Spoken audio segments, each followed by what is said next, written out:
মা দুর্গার বাহন এখানে সিংহ নয়, মা দুর্গার বাহন এখানে সাদা ঘোড়া। হ্যাঁ, এই ধরনের দুর্গা প্রতিমা আমাদের বেশ কিছু বনেদি বাড়িতে চোখে পড়ে।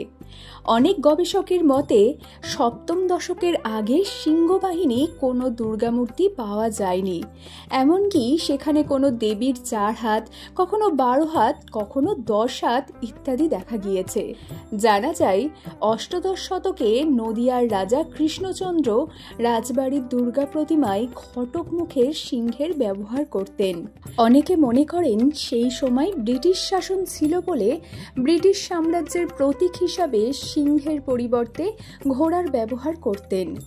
যদিও এই ধারণা ভিত্তিহীন বলেই মনে হয়, কারণ সেই সময় অন্য দেবদেবীদের কোনো বাহন পরিবর্তন হয়নি। আজ আমরা এসেছি হুগলি জেলায় বলাগড়ের শ্রীপুর গ্রামে মুস্তাফিদের দুর্গা মণ্ডপে।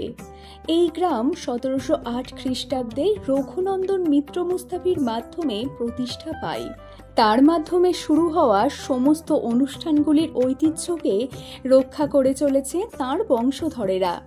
এখানে মা দুর্গার বাহন ঘোড়া, সামনে রয়েছে নাট মন্দির, মণ্ডপের পিছনে রাসমঞ্চ ও গোবিন্দ মন্দির।